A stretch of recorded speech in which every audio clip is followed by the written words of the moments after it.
You're listening to the Surgeons of Horror podcast. Who will dare to face the challenge of the Funhouse? Who is mad enough to enter that world of darkness? Hello, welcome to the Surgeons of Horror podcast. Its purpose is to dissect and discuss horror films, both old and new. This current season we've been dedicating to the works, or the early works, of Tobe Hooper. We've already looked at Texas Chainsaw Massacre, Eaten Alive and Salem's Lot, but we're now going to be looking at the third outing and the feature film, that is, of Tobe Hooper's work, which was The Funhouse. And this is where things really start kicking off in Hooper's career. The success of Texas Chainsaw Massacre had already kind of lifted him on the platform. Eaten Alive was something of a letdown. And then Salem's Lot was his kind of journey back, into recognition. He was able to churn out a decent two-part miniseries using a Stephen King novel, which was deemed hard to film at the time. And he did it really successfully. So now we're faced with The Funhouse, a little bit lower budget than he had received in Salem's Lot. But here we are, ready to churn out another one. And this is what we're going to discuss today. Before we get into that, though, I'm your host, Saul Muerte, and I'm joined by my podcaster here, Miles Davies. Welcome aboard, Miles. Hello! Glad to be on board. Good to have you back, man. And this is your first journey into the Hooper classics. This season. I don't think I've discussed him ever. No, I don't think so. It's an interesting one, too, because, and there's a reason why I particularly, We've done a few kind of focuses on directors in the past. We started off with Wes Craven and John Carpenter's early work, and now we're doing Tobe Hooper. And there's a reason, because all three of them kind of rose to the periphery around that same time. Yeah, and sure. They kind of launched off, and they all three of them also worked on Body Bags later down the track as well, which is another reason to unite them. And also with Hooper's passing away a couple of years back, kind of gave me emphasis to have a real look at his early work, because some of them I'd forgotten about, and some of them like Eaten Alive, I just had never actually seen before. So it was kind of interesting watching that one, and I got a great appreciation for that movie because having known Hooper's other work, if that makes sense. It's not a great film, but you kind of see his journey and appreciate his journey a lot more when you watch that film. Yeah, I don't think I've ever seen it. Yeah, it's a bit of a... I'm just looking at it now on IMDb, and I'm like, I don't think I've seen this. Yeah, it's a real low-budget, dirty, film, nasty film. Good. So it's have to watch it. It's got its moments, man. There's some kind of real... discomforting discomforting scenes when you're watching it, and we spoke about it in a recent podcast as well. But it was interesting. He's definitely one. It makes me think he's definitely a director that is one for guerrilla style filming, and I think he is very clever at using the people around him to create his vision. And so, and this is what's interesting now, and this is something that's come up to come into play for Poltergeist, which will be his next film, essentially, which was with Spielberg, and obviously the contention around who actually shot and directed that film. And you can imagine that the two people in the room together would have been an interesting one, because if Hooper's somebody that's very gung-ho, kind of fly-by-the-seat-of-your-pants style director, against Spielberg, who has all his I's and T's dotted and crossed. It would have been interesting for someone like Spielberg. And I might be kind of speaking out of turn here, but somebody like Spielberg, who was initially an EP, standing in the wings and seeing this thing set off, may have gone a bit itchy and gone, yeah, do you know what? I'm gonna have to take a seat I can see it happening. I mean, looking at Tobe Hooper's previous stuff, it is all about sort of realistic effects, actual when it happens on set. Whereas Poltergeist, it sort of lent itself into a bit more sort of CGI, sort of pre-CGI sort of CGI, that sort of visual effects, which is all done in post. So Spielberg's probably used to doing that kind of thing, hanging out with for sure. Lucas and all of those guys, and sort of doing his own thing as well. So that's probably why he stepped in, I guess. Yeah. I like to think. Anyway. Yeah, I think so. Rather than treading on somebody's toes. yeah, that's it. I mean, that one will be for another podcast discussion down the track. Yeah. But it does make you kind of really analyse Hooper's work, or it does for me anyway, really analyse his work and his journey, which is what's been really interesting about these podcasts so far. So I guess, look, that brings us to, as I said, the Funhouse. It was released in 1981. It was also known as Carnival of Terror. Yeah, because I always remember, I saw it on VHS back when in the 80s. When I first got a video recorder. It was one of the first sort of horror movies I watched when I got a video recorder. And I always remember it being called Funhouse Carnival of Terror. Yeah, sure. And so when it was like the Funhouse, I was like, wait a minute, what's that one?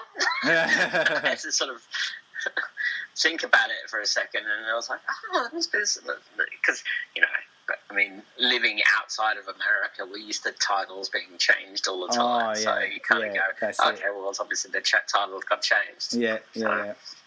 That's right. And we're speaking because we're both, former UK kind of residents, and this is the sort of films that we're similar age too, and so these are the sort of films that were out on VHS that when we were discovering horror films. And originally, like, it was, it got tried as, I believe, as a video nasty in the UK. Not long after its release. I mean, like, I think a couple of years or so. But people were kind of going, "Why are you? Why?" I think they were calling quite a lot of films video nasties around that stage. I think any film with blood and gore, where they were just going, "I said video nasty," and you're going, "No." Yeah, sure. It's Funhouse, you know. Yeah. A Driller Killer. What's wrong with Driller Killer? Yeah, that's right. It's awesome. Come on. Awesome. They were banning anything back then. So. That's right. Left, right, and centre. That's right. So yeah, interesting. Yeah, because I mean, again, like you look at the front cover that was on the VHS cover, like it oozed, appeal for a pre-adolescent kind of kid. Oh yeah. Had like a big creepy clown leaning towards you. That's it. Cool, but so look, I think it was actually Universal Pictures, I think, that actually released the film when it hit the cinemas. And the one thing I was going to say about it was that it was during the time it was made. Sorry, this is something to add too. Sorry to kind of deviate slightly because I'm just looking at my notes. But when it was being made, apparently. Hooper kind of left the film. It had, with a rough cut submitted because they'd gone over schedule and he had another job to do. And he went to the UK to work on a film which was called Venom, not to be confused with the recent, Tom Hardy one. This was a UK film starring Oliver Reed and Susan George and Klaus Kinski. But he ended up leaving that film apparently. Because and it's unconfirmed, but it was plagued with problems and costs overrun, rumours and stuff that was going on. So which kind of leads me to question his directing style a bit, because is his directing style, was it too much for some producers because of his ad hoc approach? And by the way, none of what I'm saying is concrete. This is just me kind of trying to paint a picture of the scenario. And the reason I say that was because a few years back he tried to do the film The Dark, and he ended up leaving that under a conflict of interest. And then we get, as I said, Eaten Alive, which was a bit of a poor outing. He had creative differences with the producer there, and even people have said that some of the stuff that's in the film was on the assistance of the producer, and Hooper kind of left that one too. So you've got all these kind of projects that are kind of a bit murky going on. And then as I said, Poltergeist is right around the corner. So it feels like, he's kind of not really finding his ground a little bit. That's my personal feeling when these films are made. But as it is, he did come back to the Funhouse and complete it because of ending up leaving Venom instead. as well. So, and as I said, as we were talking about, it made more of a mark on the video rental circuit than it did in its cinema release. But interesting. So, all right. So, before we start talking about the plot line, tell us about your first experience of the film. When was the first time you remembered seeing it? Well, I mean, we got a video recorder in '84, I think it was, and it was just like, it was pretty much a free reign to watch anything how we wanted. I was about 13 years old, and my sister had a bit of a like a slasher sort of thing at that particular time. She was a few years younger than me, but my parents were just like, well, if it's on video and you can watch it. So we were sort of all okay watching whatever horror movies that we could watch. And my parents are in their 20s at that stage, or early 30s, so they're much better.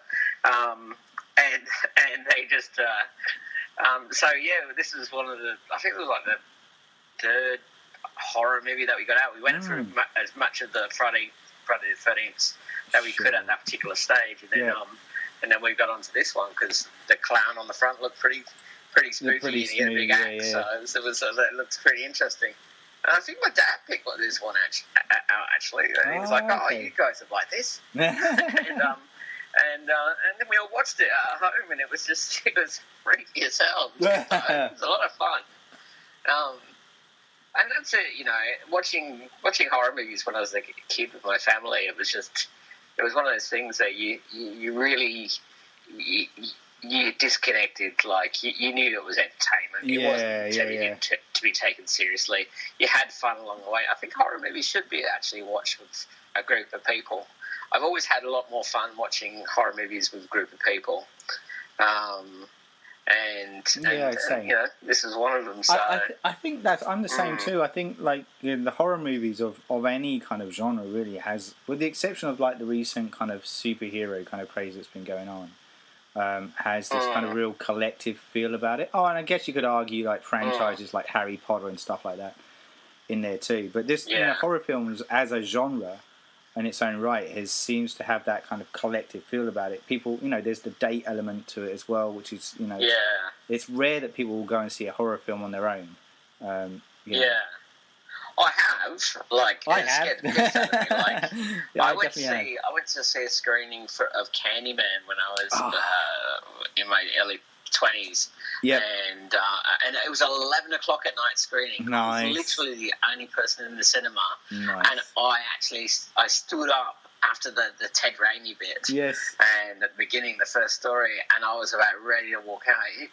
It fucked me. It just really nailed me. Cannot tell you how... Because I was, in the dark, surrounded by this amazing story that just...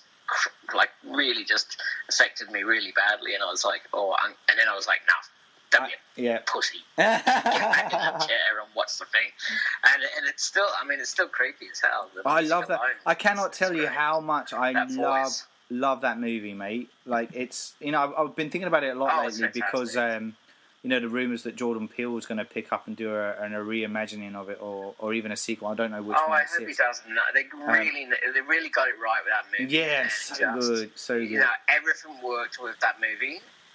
Oh, yeah. I just love the whole screen deaths. I love the whole fairy tale element of it. This kind of mythological person that kind of just slowly seeps to the surface as the story goes on. And it's a doomed love story too. It's got so many cool elements to it.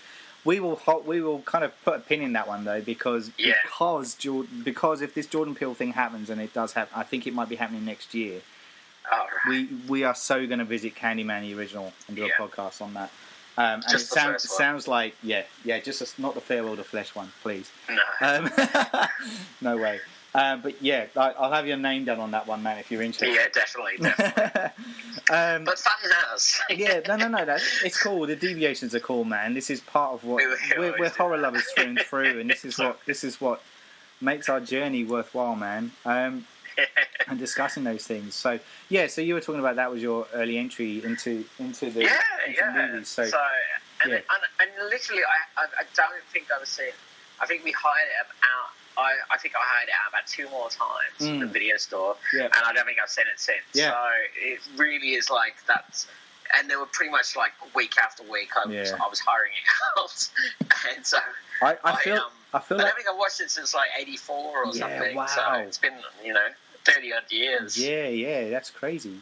Like I've definitely watched it more recently than that. Well, I have watched it more recently than that in order to watch it for the podcast. But prior to that, I've watched it in a shorter frame time than you. But I do want to say that it must have been about 20 odd years. Cause I've got this feeling I was at uni. I went through a stage at uni where I had access to this awesome video library, and I was going through classics that I'd never seen before. But I was also pulling out, films like the Funhouse and stuff, and just watching them over again. And because you get like your own video booth essentially, so I'm just sitting in there just watching these films and churning through them. And Funhouse was definitely the last one. Was definitely there because I remember it. And that was 20 odd years, man. That was last at uni there. So wow. It must have been the last time. And I kind of forgotten about it. And I want to say, and we'll probably put this out there now and discuss it after we've gone through the plot line. But I want to say it's a bit of a forgotten gem. It is. And we're rewatching it now. I'm just like, man, there's so many good elements in this film. And here's the thing. I was reading a book. I got this book out recently, and I can't remember the author's name now. But I've been using it as a bit of a source because it's a pretty cool book on the film, the entire films of Tobe Hooper. And in that, it does mention how, which I thought was kind of interesting. It does mention how when this film came out, it was in a sea of teen kind of slashers that kind of came out. Obviously, Halloween just kind of launched everything to begin with, and then when Friday the 13th came out, repeated that formula with a bit of a twist. Everybody wanted to copy it. And so from the 80s was this huge array of teen slasher films that came out. Some were good, some were pretty crap. And the Funhouse kind of came out at that same time and got immediately sandwiched in this kind of bed of teen slashers. Yeah. When it's probably a bit smarter than your average teen slasher when you look at it.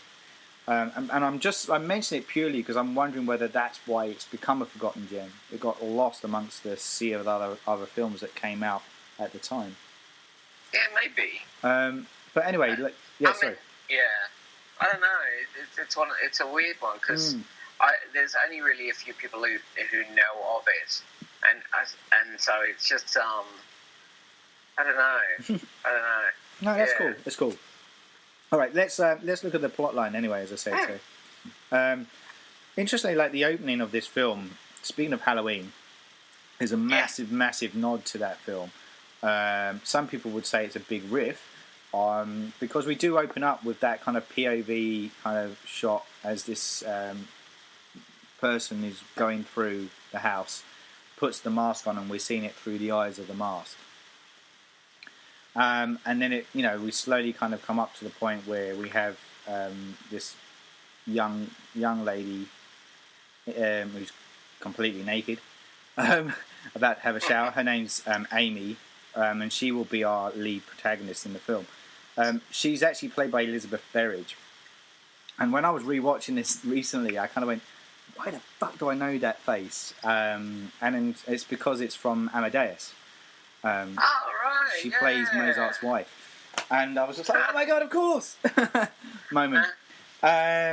So she's at this stage is doing that kind of infamous kind of shower kind of nudie scene. Yeah, and this is also where it switches a bit from Halloween nod to Psycho nod as well.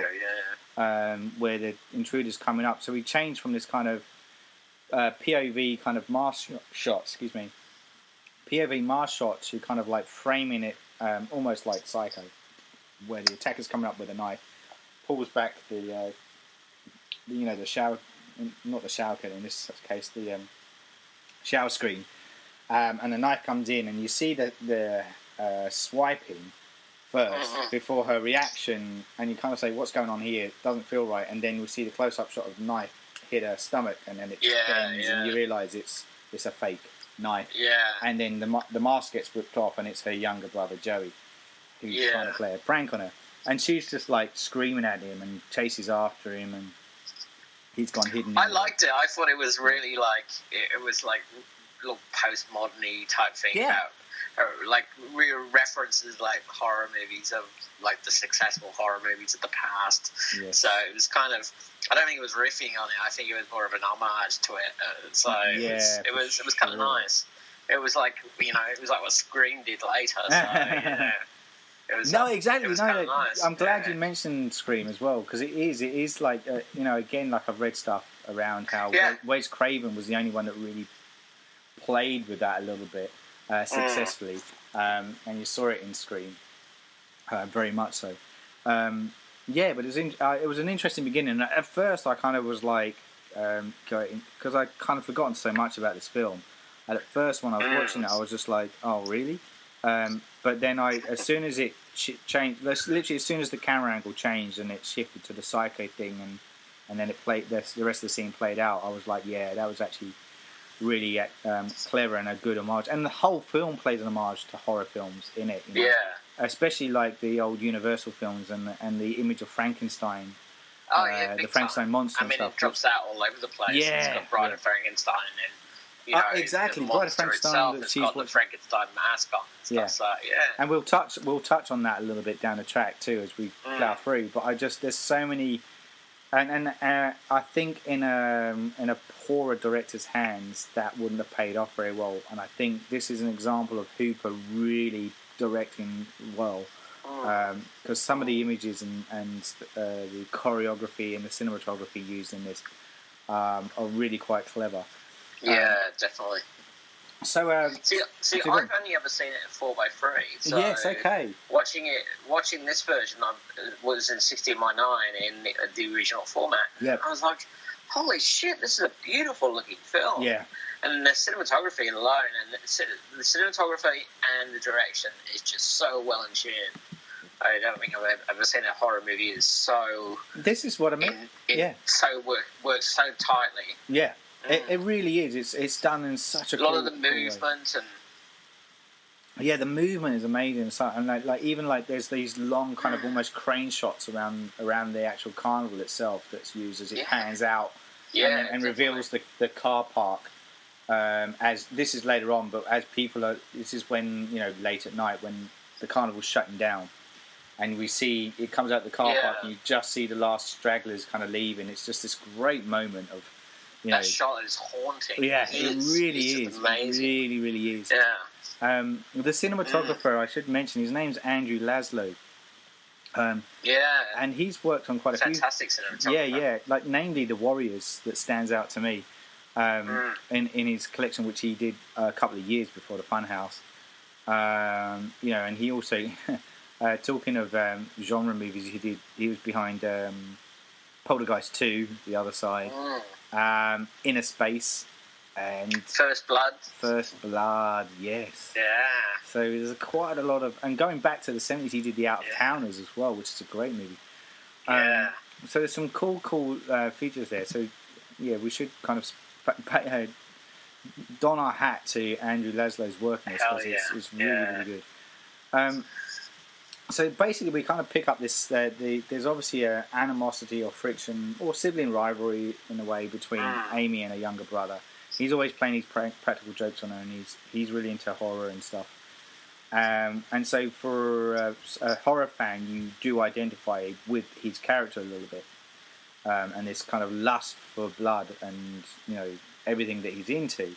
And he kind of knows his sister's going to be going to this carnival with her boyfriend and a couple of her friends, even though she says she's just going to go out to the movies. So he knows something's a bit sus. So the crux of the film essentially is about Amy going off to the film, pretending to go off to the movies, but she goes off with her boyfriend Buzz, her best friend Liz, and Liz's boyfriend Richie, and the brother Joey goes off. He escapes in the night too to go to the carnival too. Because he believes that's where she's going to be. And that's kind of the crux of it. One thing we should kind of mention, though, is that the parents of Amy are so kind of disconnected and disinterested. Yeah. You know, they spend half the time just watching the TV and not really kind of responding to their children. So the children do feel like they're left to their own devices a bit. The mum sounds like she's a drunk as well. She does, huh? Yeah. I think they're playing on that whole kind of... Yeah, definitely. You know, this... the older generation who have just kind of completely tuned out to the younger... That's right. And no interest in what the youth of today are up to. Or in that, I know it's the 80s, but... And there's repetition in that, as in, like, you can see that today. You know, there's no change in that. Parents always seem to be out of touch, and kids are always starting to kind of look for any kind of reason to connect with this life, you know? Yeah. And they'll push those boundaries in order to kind of find some kind of connection. It's an ongoing journey and an ongoing story. Mate, tell me about it. Yeah. I've been involved with this whole pill testing thing. Yes. I went to the actual, like, a demonstration this week, and it's just been like, people, I don't know. I mean, I'm 47. I haven't forgotten what it was like to be 20. Yeah. So, but for some reason, people after 30, they just go, oh, that's it. You know, 20s are gone. Just no interest in what any of those guys are up to anymore. That's it. Done. Yeah. You just go, these are still human beings. Yeah. Remember. Please remember. I know. But yeah, I don't know. Maybe it's the lack of... I don't know, when you're younger, you sort of have a lot of hope and desires, and you're always looking for tomorrow.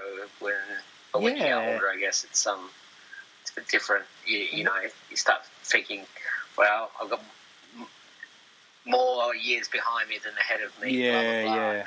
Oh, it's so depressing, this, isn't it? It is. So, we're a light-hearted podcast here at Surgeons of Horror. No, but look, we went all existential there. We are, but it's topical. That's the thing. That's the point, right? It's an ongoing. Exactly. It's an ongoing subject that's relevant today. It's just casts back to the 80s, and this was about the rebellious thing at the time that they could think of was to sneak out to the carnival, to get their kids. So the carnival in question is this kind of real sleazy travelling carnival. It's had a bad reputation, apparently. There's mention of some kids being killed there a few years back. That's kind of played around, and this is why the parents are reluctant for them to go. Yeah. But they go anyway. And when they turn up, they kind of float around a bit through the carnival, don't they? They go in. There's a bit where we get flashes of each of the areas, like the ghost train ride and the fortune teller. There's this strip show place, girls. And there's the magic show, the freak show, and things like that. There's stuff you kind of see at a carnival. But the journey... You know what, though? Yeah, go on. What I noticed is that there was very few younger people. There was very few kids or like their age. Yes. There was a lot of sleazy old men. I don't know if it was the fact that, because, they went out after 9 o'clock at night, so most of the people their age probably would have gone earlier in the night. Yeah. But it was just...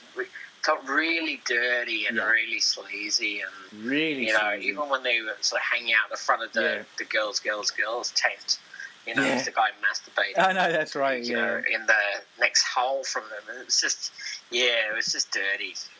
It was dirty, and this is something that Hooper excels at, though. He does well in this kind of sleazy underbelly of the United States. We first saw it in Texas Chainsaw Massacre, obviously then set in Texas, and we see this kind of dysfunctional family kind of left to their own devices, feeding off whatever passers-by come through.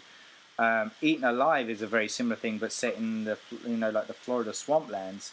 And it's the back of beyond. Not many people go through there, and yet it kind of has this real dark kind of energy to it. And people again left to their own. When people are left to their own devices, what do? So, and obviously Salem's Lot takes a bit of a shift because it's using King's work a little bit. But even then, that's kind of in that story. Salem's Lot itself is this small kind of American town and it's just in that case the dark element comes into the town rather than it already existing. But here is like again like similar kind of thing here. This is a dark entity coming into the town in this traveling carnival, and it attracts the lower forms of life that come to it. So there's all these things going on. So they kind of circle around a little bit. Well, there is something interesting as well because as they're going around, Amy's character kind of keeps seeing the Barker character, and because he's different. He's a different character. Yeah, it's a different character. So it kind of is he the same character, or is it suggesting that these are brothers or like incestuous kind of inbred stuff? But they keep later on. They keep saying that they're the family. They're a family. Yeah. But that's something that you hear about carnies all the time. That's right. That's right. Yeah. They always call each other the family, but maybe they're all connected and all kind of related to each other. Yeah. It's never really said, but it's implied, but it's never really said outright whether that is or not. And it's interesting. I'm not sure where I fall with it, but what I can say is the actor Kevin Conway, who plays, he's so good in this movie. I kind of more recently knew him for two things. He was in Looking for Richard. I know Al Pacino. Sorry, thanks. Sorry, massive mind blank. So he was in Looking for Richard as William Hastings, the Al Pacino kind of Shakespeare kind of project he was in.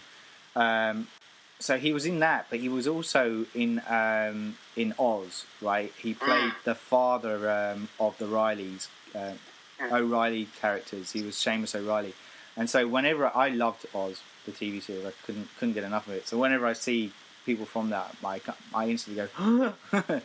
I never saw Oz. I still haven't seen Oz. I still love that. We'll get around to it one day. It'll be one of those things that I just go, oh, maybe it's not as good as it used to be. I think I probably I don't know if I want to go back. If I go back, I might be disappointed. It's a bit like when I think I've tried to watch it. Right. Maybe about 5 or 6 years ago. Sure. And I was like, not my cup of tea. It's a bit dated. So that's what I'm worried about. I feel like if I go back, it'll be too dated. But anyway, I liked it at the time, and so that's what resonated with me. And he's really, as I said, Kevin Conway's he's really good in this. Sorry, excuse my hiccups for a second. Too many hiccups. Sorry. Okay. But anyway, so we pick it up, and so eventually the characters do kind of divulge a bit more in the shows that we're seeing. We see them also kind of smoking marijuana and stuff. So there's an inclination. Sorry, there is this implication that they are, testing their boundaries, as we said. And those areas, they go to this strip show, and there's all these horny old men there and stuff. Yeah. As you mentioned. But interestingly, like they find it quite humorous at this point, and it's this whole element where, the horror element is not at the foreground now. It's basically what he's doing is putting the audience into a false sense of security, because the way the teenagers react to what they're seeing, it is all a bit of a joke. Even the two-headed cow that they see, they kind of poke fun at it and make a laugh of it. And then when they go to the fortune teller, Madame Zena, they're even kind of pissing around and playing around with that while she's trying to tell Amy's fortune, which is kind of interesting as well, because there's a point in it where that's where it's the energy starts to shift, because the fortune teller gets really kind of pissed off, and she does turn to Amy and says, she makes this proclamation that Amy has knowledge of the occult, which I thought I remember when I saw that recently and heard that, I was like, what does that mean? So does that mean that she's got some kind of psychic connection, or because it's a bit of a throwaway line, and yet she is she's the lead protagonist, so like it must mean something, or it must land somewhere. But after watching the film, I still couldn't put my finger on quite what that was meant to mean. But anyway, so I'm just kind of mentioning that there. So at some point, then after that, we do see the kid running around with Frankenstein mask as well during this, which is also a bit odd, and the way he's moving around seems a bit sus. But the kids then, so this Richie character is probably the most reckless of the four, and he strucks up this idea of staying at the carnival overnight and sleeping the night once locked down. He said he heard kids had done it a few years back. Why not do it? So they all kind of get a bit convinced, very loosely get convinced. So they kind of call up the parents and say that they're staying over each other's houses, etc. And they decide to stay the night. In the interim as well, we have Joey, the brother, turning up, and he's also going around. He's trying to find Amy as well, without much success, and he's kind of walking around in the background. So the kids decide to stay overnight. They sneak into one of these rides. I think it's the ghost ride, isn't it? Ghost house ride, and they sneak up. They sneak upstairs basically, and they start to make it out a little bit and fool around. And at which point they hear a noise downstairs, and they are able to see through the cracks in the floorboards, and they see the Frankenstein monster mask kid coming in with the fortune teller, who, as it unfolds, is a prostitute as well. And there's a scene where, in this scene, the Frankenstein's monster kid basically wants to pay her for sex, and he has no idea of money, and he's just kind of rifling around in this drawer thing full of cash, and he basically gives her $100. They begin to kind of lie down to kind of perform the act, and he prematurely ejaculates, and she kind of tries to soothe it over, but she's, in her opinion, everything's done, and she's going to leave, and he... Well, she's just made $100. She's made $100, that's right, and he starts to get really pissed off at this point, and he wants his money back, or at least wants $100 worth of sex, and she denies him, so he kind of goes into a fit of rage, and he ends up killing her. And the teenagers are upstairs, and they see all this.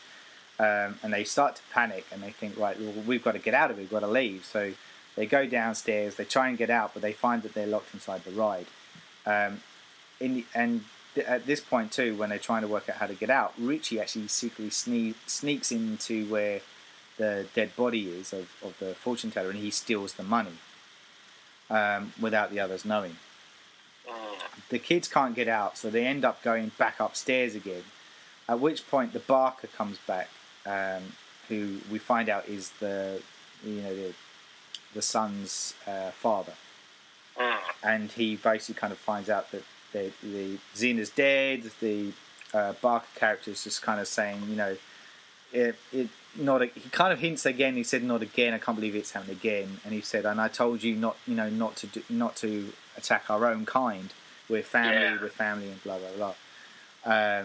And so he, at this point though, they find out that the money's missing, and things go really, really nuts. And the father's really kind of laying verbal abuse at the kid with the mask, and the kid just kind of starts getting really batshit crazy. And this is where he kind of pulls off the mask to reveal that he's this deformed kind of creature with these huge teeth, like sharp pointy teeth, and he's got these big red eyes and stuff. Red eyes.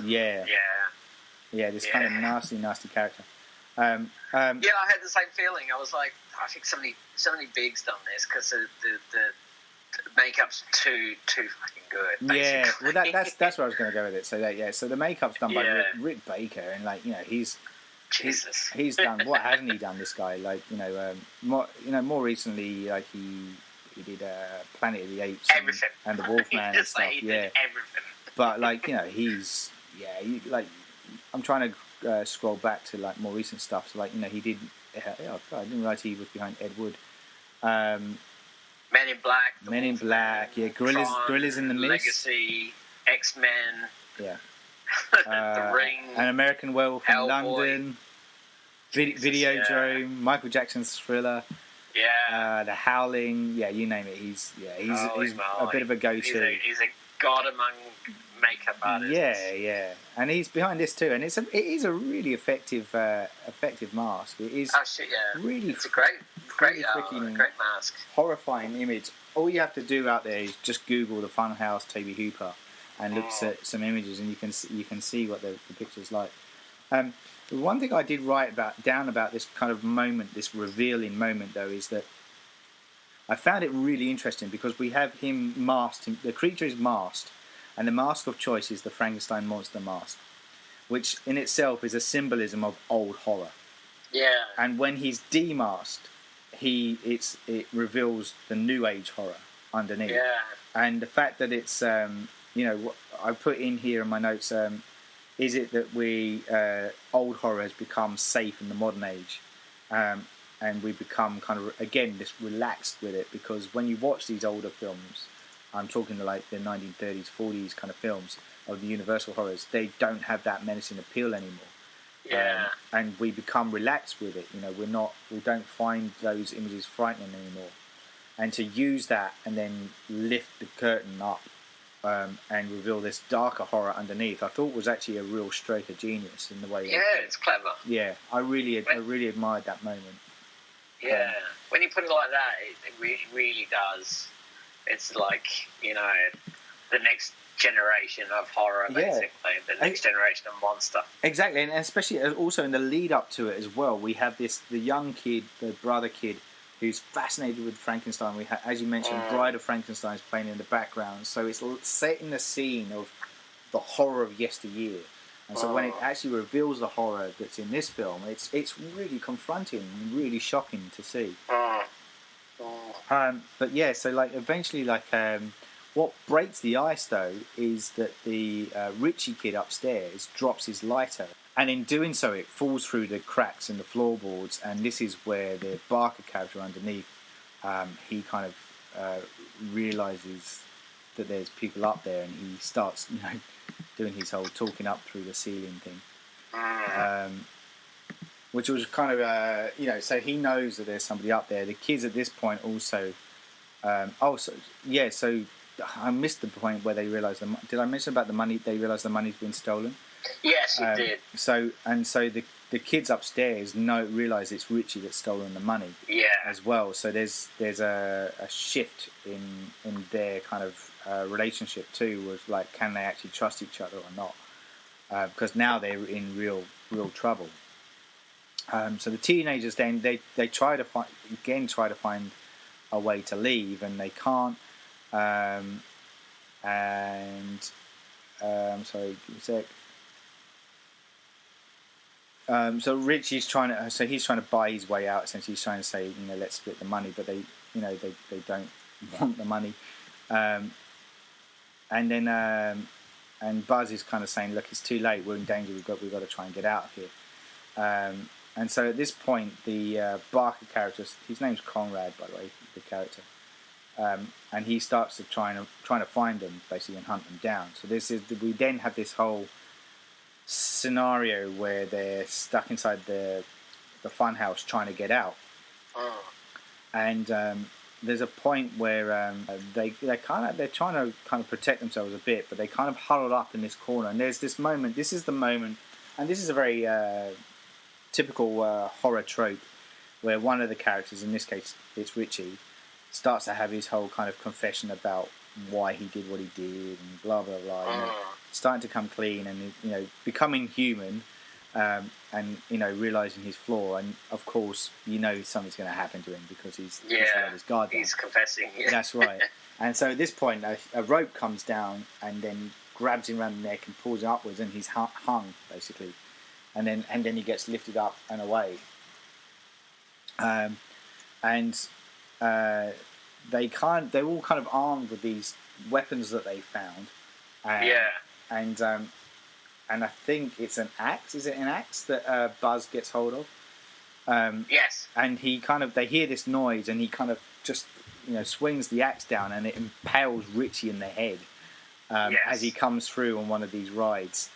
And it's again, I read this thing about how in doing so he becomes lifeless, but he's also moving around. So he's now part of the the animatronics that's happening within the Funhouse.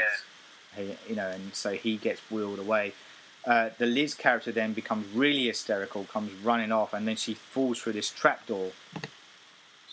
She falls through this trapdoor in the ground, and it closes back up again. And so Conrad and Amy are kind of left on their own up in the upstairs bit, not knowing what's happened to Liz.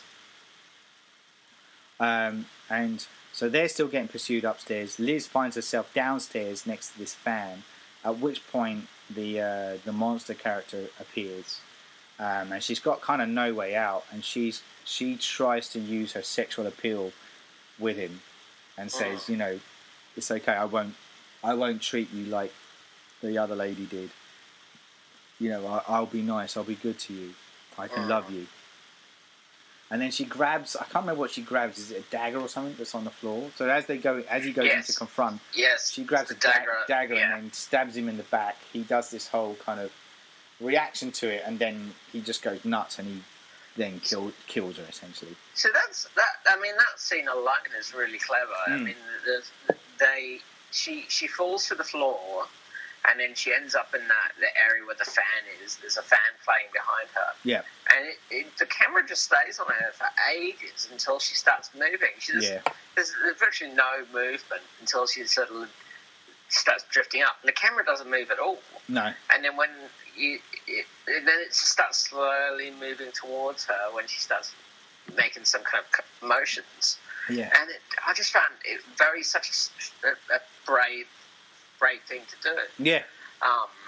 For this particular genre of film, basically. Yeah, yeah. So it's to actually let the performance play out in front of you with this beautiful shot as well. I mean, it was very well framed. Oh, and the lighting of this in particular. Then it picks up. Yeah, yeah. The lighting in particular is really quite stunning in that shot too, and the way it's shot down that corridor. And you're right. And it's a great moment where it just hangs there in that death scene. Yeah, it's, quite poignant, really. We do then join the remaining couple with Buzz and Amy, and they're confronted now by Conrad, and Buzz and him have a bit of a fight, and Buzz basically stabs Conrad, but then he's able to push him up onto this spear, and it stabs him. Yeah. So does he get stabbed the first time as well? Yeah, that's what I was just trying to. I stopped there for a second because I feel like doesn't Buzz get stabbed as well because he's hurt at this point. I think the first, because he starts staggering a little bit. Yeah, so a little bit, just the tip went in. Yeah, that's right. That's right. Beware the tip. Yeah. Sorry, you can't just go. My mind's just gone into the gutter now. Sorry. We went. All right, so it's a very sexual film. It is a very sexual film. And weird later on. So. It is. That's right. We are reaching our climax. Well, we haven't even. I think we skipped over where the little boy gets found. Oh, sorry. By that. Yeah. Yeah, we did because that's right because. And that's a great shot, sorry. And yeah, you're right. So just before they get we'll backtrack, but just before they kind of get cornered and have that fight. So it is Amy and Buzz that are there, and Amy looks through this kind of air vent, and she can see her brother and her parents are there picking him up, and she's trying to call out to him. And to all of them, and we cut to the outside, and they just can't hear her because of the noise of the fan spinning around. Exactly, it's so bloody clever. Man. I love that. It's just, like so close but so far. Yeah. It's like the end of The Mist. Yes. Where he's like, he's like the mist clears away, and he's literally like 2 meters away from being saved, and before they kill themselves, basically. So it's insane.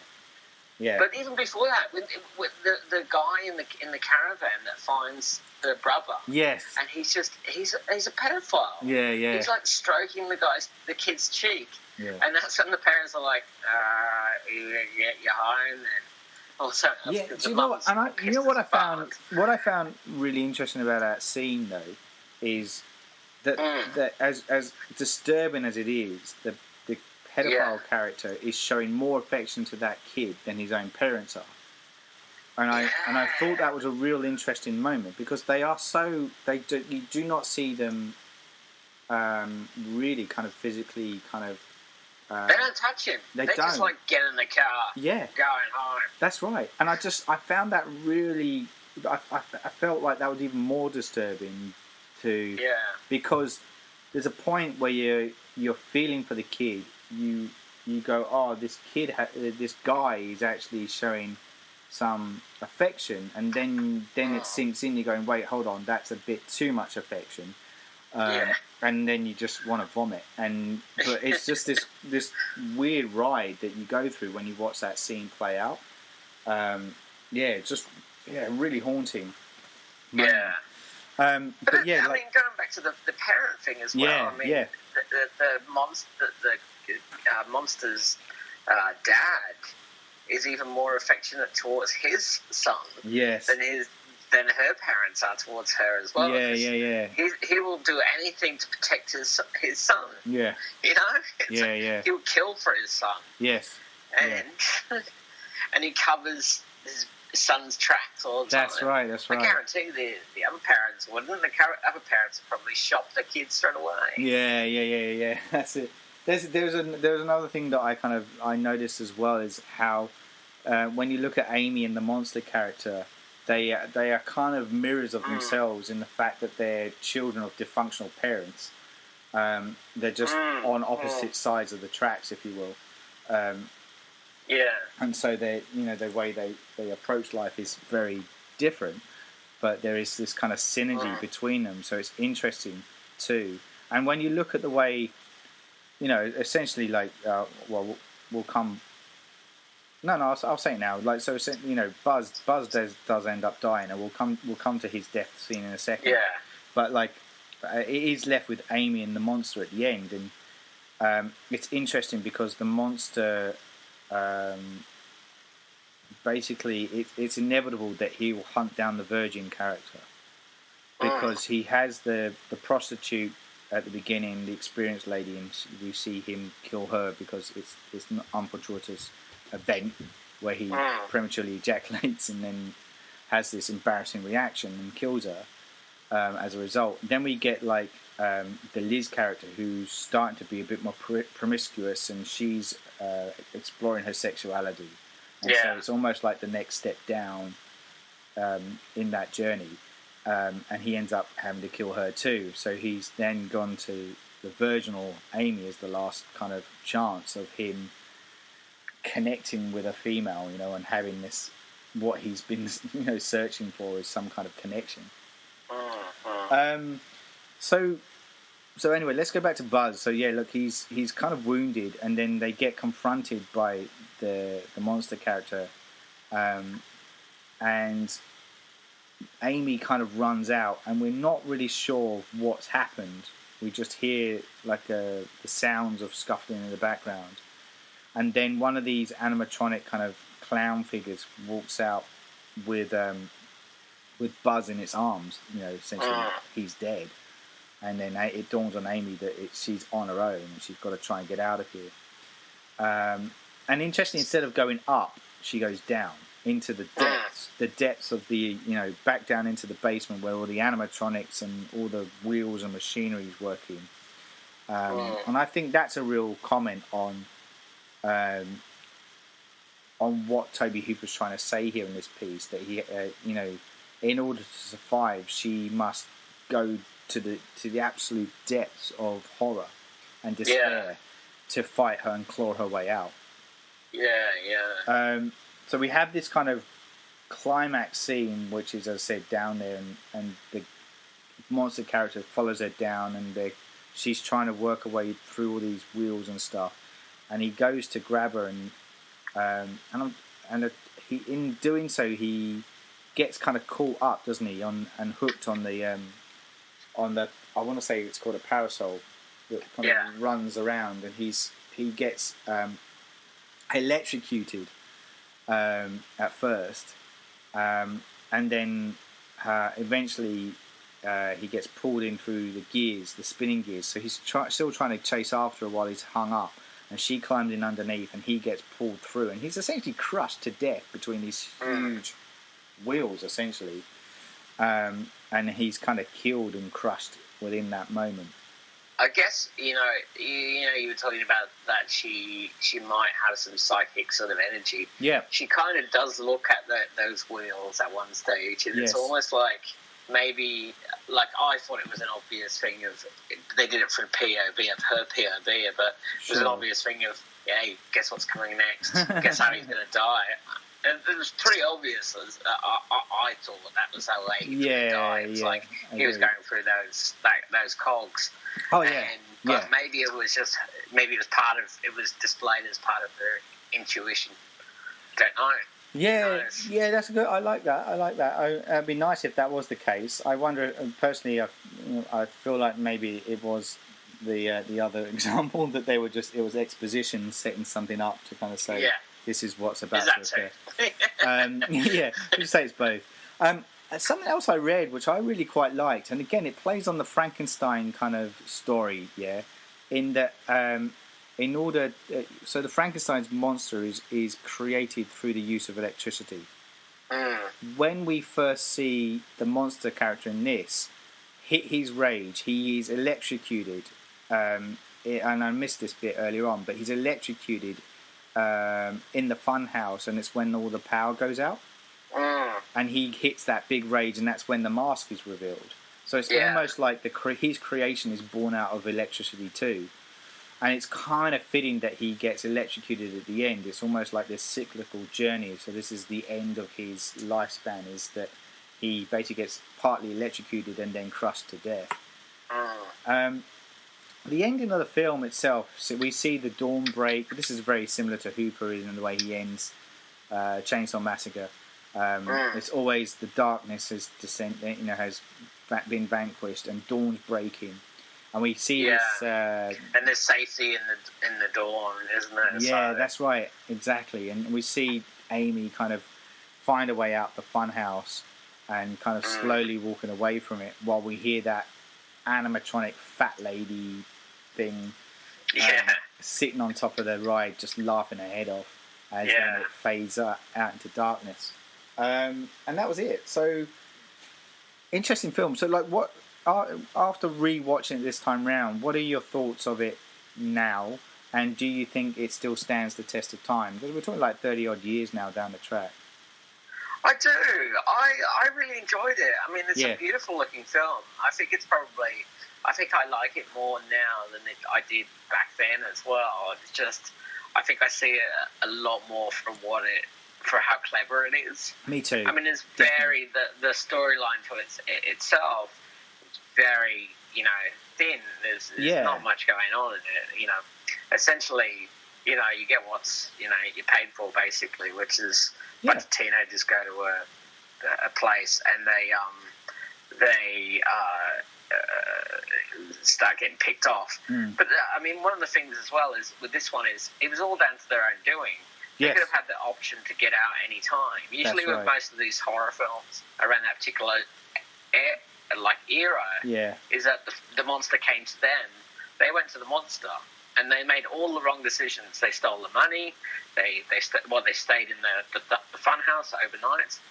They shouldn't have. They then got nosy and went to watch some monster having sex. Yeah. Then they stole the money. Then they still went back, and then they it was weird. They made all the wrong decisions to put themselves in that position, and it was all down to their own doing. Whereas, I mean, I'm not victim blaming them or anything, but it was just vastly different, say, from Laurie Strode, who she was just babysitting, and then some fucking maniac started killing her friends. Yeah. Or, the kids Friday the 13th, they were just away for a weekend. Yeah. And some maniacs the maniac's mum starts killing them. So it was kind of different in that way. Yes. But I mean, so I saw how clever it was and how different it was to those particular genres. Yeah. Those particular movies from the same genre. But it was also so beautifully directed. And some of the camera moves, the quick cuts was just amazing. Yeah. Like a lot of the great imagery. It was an art house slasher film essentially. It is. It is. Yeah, it was just and it's underlying sleazy, sexy sleaze thing going on all the way through it as well. So that was kind of interesting. It's definitely it was. I think it was quite experimental. Yes.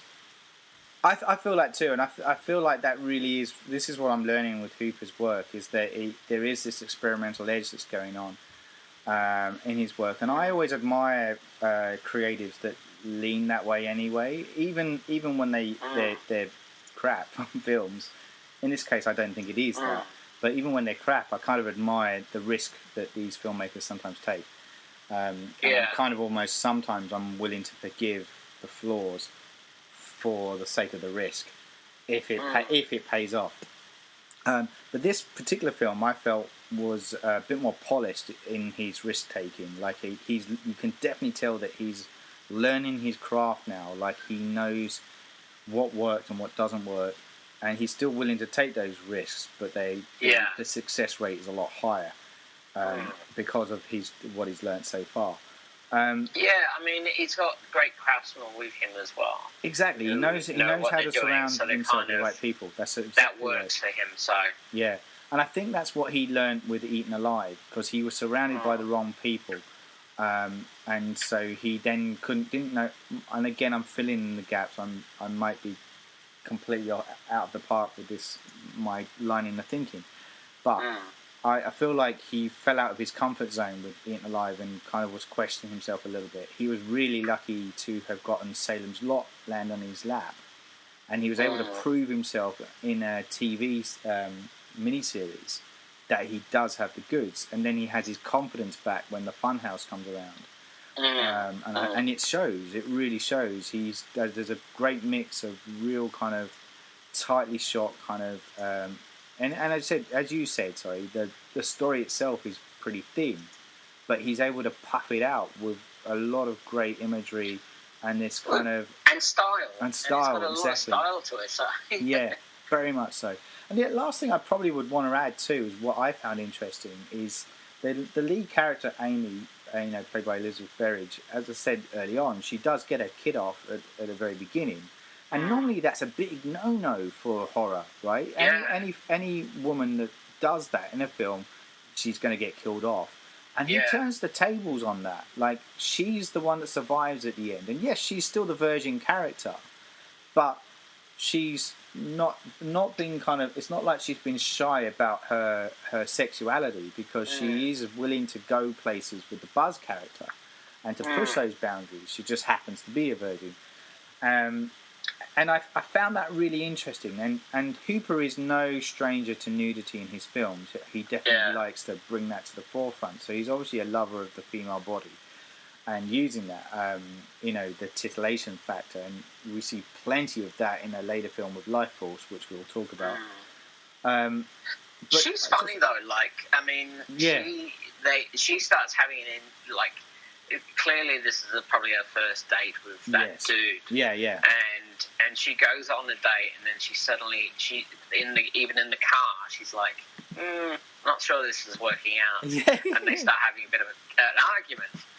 And then I think it's when he wins her, when he's like swinging the big hammer, and he wins her the toy, that she sort of, I think, the hormones kick in, the teenage hormones. That's right. And the sexuality comes in again. That's right. And maybe that's it. The whole festival, the whole carnival is just rife with this really rampant sexuality that just becomes infectious for her. Yeah. And she suddenly just goes, throws reason out the window and just follows her sexuality.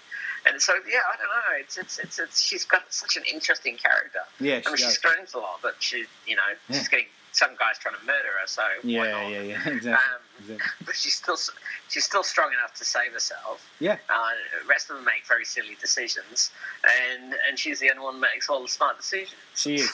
She is, and that's why she ends up the survivor. Strong female lead. Yeah. It's interesting. I just thought that was quite an interesting take on the lead protagonist, I guess, the survivor, in choosing that. Yeah. And I really loved it. I rewatching it again. I was just like, I really enjoyed watching this film again. I think if you haven't seen it, I do recommend watching it. I think it's a really enjoyable film.